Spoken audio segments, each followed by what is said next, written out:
As a discipline, the sociology of religion, and this is sort of part of what shapes me as a scholar and as a person, it's held that the congregation is its primary locus of investigation. This has obviously been applied to Christian communities, and then obviously as other communities have come into North America specifically, we've sort of applied this model to our analysis of them.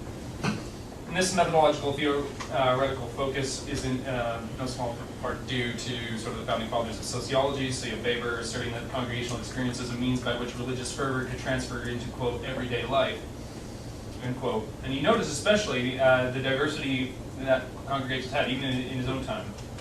Durkheim agreed in principle when he argued that religious beliefs are identified and classified by a, quote, defined collectivity that professes them and practices the rites that go with them, end quote. He, of course, contended that these things were eminently collective and social. These classical influences continue to be utilized and reasserted in much of the contemporary research on congregations. I can give you a list, I'm not going to do that today. Despite the importance of congregational life to our understanding of Christian adherence specifically, that's what I'm going to talk about, but I'd love to hear what others have to say in regards to other traditions. Some of what this paper, certainly in its broader context, is going to contend is that a methodological restriction to congregational analysis in future research may fail to account for the multiple collectivities, to borrow loosely from Durkheim, that are engaged and embraced by some Christian adherents in the negotiation of religious identity. This is a methodological hypothesis that was encountered quite almost accidentally amongst my research with evangelical Chinese Canadians in Toronto. And I'd like to briefly just outline the basis for the convention, give you a little bit of some methodology, talk about my project a bit, and then hopefully have some time for some observations. It's been contended and widely accepted by sociologists of religion in North America that significant social changes in the mid to late 20th century combined to deeply alter the fabric of religious life for many. The dynamics of religious life and practice are seen to have undergone a type of generalized reform, things like deinstitutionalizing, the impact of greater individualism, focus on spirituality, increases in religious pluralism. These are all factors that are accounted for. And corresponding to the late stages of this societal change, scholars, and Dr. Bibby has sort of talked about this, they've identified an increasing disconnection between many young citizens and religious organizations. And this has led to increased attention in the rise of SB&R affiliations. We've talked about this at length. And the practices and beliefs among the growing, quote, no religion category. Areas of study which have extended beyond the socially bounded congregational models that were used in the past. But what about people who are staying? What about those who are staying? We'll get to the end of this. What are those who are staying in congregations? What might these broad social changes have as an impact on adherents in their construction of religious identity?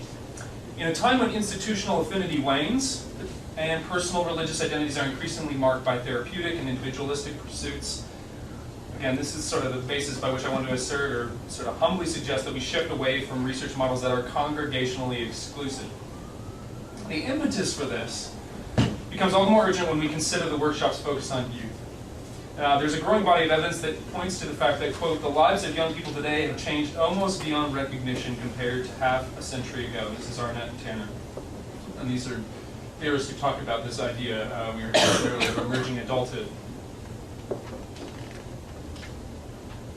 Youth negotiate their sense of self under continuously shifting social circumstances impacted by numerous factors. I'm not going to take the time to go through these. These are just some of the sort of broad changes that people say when they try to compare generation to generation. Arnett would actually contend that the decade of the 20s, and I quote him here, is a time of continued education and training to meet the demands of the modern information, technology, and services economy. Again, the economic approach is prevalent with these theorists. Followed by a series of short-term jobs in the pursuit of a job that will be optimally satisfying and fulfilling, which I sort of wonder what he means when he's talking about that. But anyway, the focus is not on making commitments to others, he claims, but on trying to attain self-sufficiency, end quote. Now, René Bendit, or Bendit, I'm not sure, he's looking at the European context, he's a European scholar. He actually focuses in on this idea of individualization. He points to the increased educational and professional demands that are made on this emerging youth culture or the youth generation, together with existing economic and social inequalities that are often linked to income, education, gender, and ethnicity. And these sort of create an environment in which people are negotiating identity, being very insecure and uncertain. And he acknowledges some of these basic sort of factors in how an individual does this. the need to make individual decisions. For me, in my research, which I want to talk to you about in a second here, this third one is of importance, the whole idea of reconciling fragmented life spheres. And this is what he would contend is something that we didn't see maybe 50 years ago, in which somebody's family life and their work life are maybe disengaged. In some cases, we've talked about mobility as a factor for populations. One of the things that we're going to look at when we look at my population is we see youth who leave home to go to university, in some cases going on to the other side of the world. So when we look at youth, we have to consider all of the factors by which they're forming an identity. In some cases, it means they're trying to tie family in a time when, a life phase in which we know that they're doing this. They're tying their family to their own work and their own negotiation and moving into adulthood. In many cases, this is into a very dynamic economic environment. To understand this social context, and I don't want to spend very much time here because I'd like to have a little bit more interaction about my project itself. But I found the work of York Simmel to be insightful and as well sort of contemporary social networking theory that sort of takes his work and sort of extends it. Simmel is often interpreted as rejecting perspectives that explain sociological phenomena on individualistic or structural analyses alone. He tries to combine these things by contending that the individual is an assembled being. Individual is impacted by all of these different sources, and he uses the word relations. We don't need to talk about Simmel, but certainly for the larger paper, I'll be talking a little bit more about that. Finnish sociologist Paitanen, I hope I haven't butchered his name, but he states, quote, individuals are crossed by a network of relationships. They stand at the intersection of relations and are constituted by them, and they are not complete in and of themselves, but they're enacted in and by relations. Influences and effects don't distort the person, but participate in making it what it is, end quote. Contemporary theorists of social network pick this up and extend Simmel's theory, and I just, this whole idea that social actors are in dynamic interplay with social context, and each of their distinctivenesses, it emerges from the groups that they are part of. And I think this is especially helpful when we start looking beyond the congregation, which is of course the contention that I'm making. Because the congregation can't be, or I know that it's not the only social environment that impacts youth. Many of you are doing projects in which their sort of collective experience in what we would see as a mosque, or it's a temple, or it's a church. That's not the only thing that's shaping their religious identity. And I think some of these theories sort of help us to get at how and why that might be happening. An application of these ideas to my data help us to see that adopting exclusively congregational research models with young adults may lead to an oversimplified conclusion in which adherents become the sum of their congregational involvement.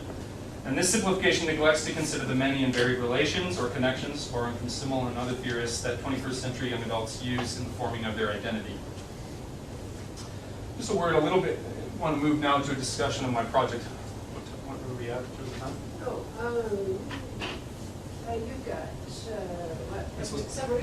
Okay, we're good. Okay, because this is where I want to spend time, so I just want to make sure that we can get through. So I adopted a multi-site approach in my effort to account for the breadth and diversity of experiences created, fostered, and developed by second-generation Chinese evangelical Christians in Toronto. This decision was marked in part, and to some degree, an unsubstantiated hunch that I had that simply walking into English-speaking Chinese congregations wouldn't account for the breadth and diversity of the Chinese evangelical community itself. I knew that work had begun to emerge on student groups.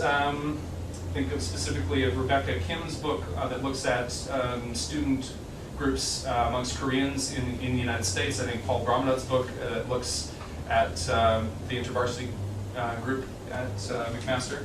So I know that these sorts of things are emerging, but as far as I know, that there's actually little work that sort of zooms in on this drastically fluid and varied lifestyles and the various types of collectivities that young adults may use simultaneously. And in designing my project with multiple sites initially, I hope to account for, in some small way, the breadth of experiences, as I already said.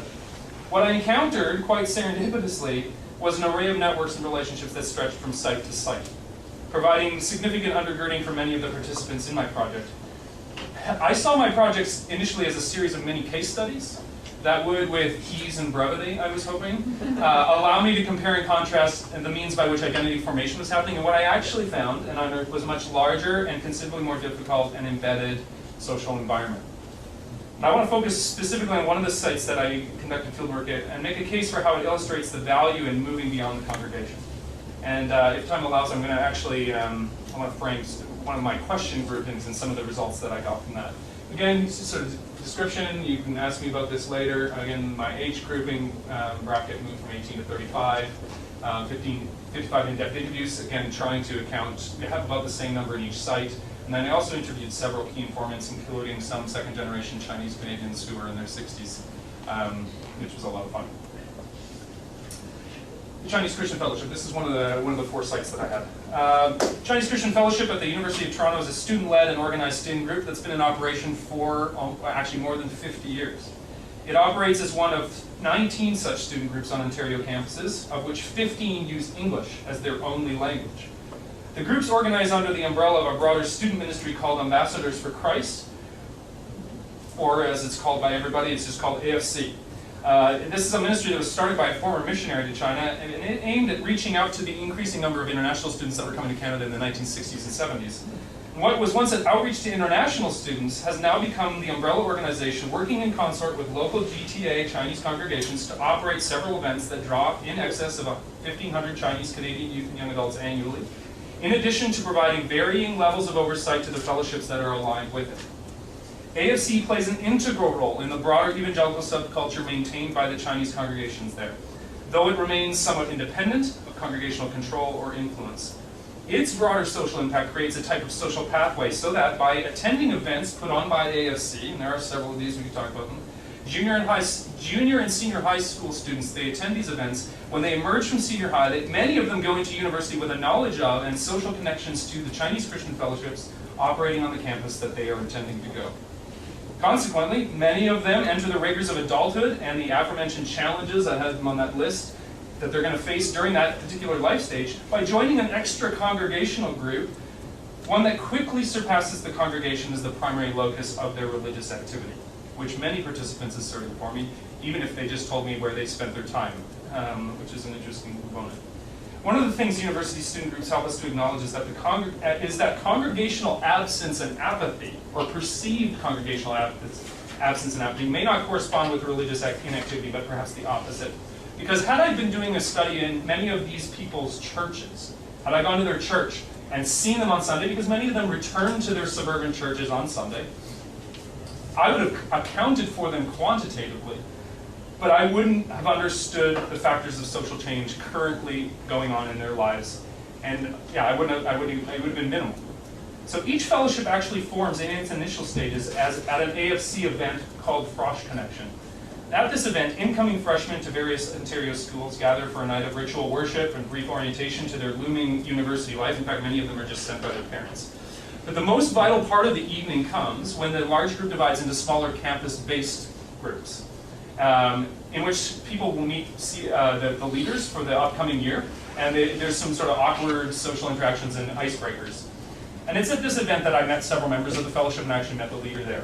For those who organize the event, the impromptu icebreakers and testimonies from upperclassmen are intended to act as a bridge into the life of the on-campus fellowship, giving potential attendees a chance to connect and feel comfortable with other members of their freshman cohort in the hopes that this better improves the chances that individuals will join more once they're permanently on campus.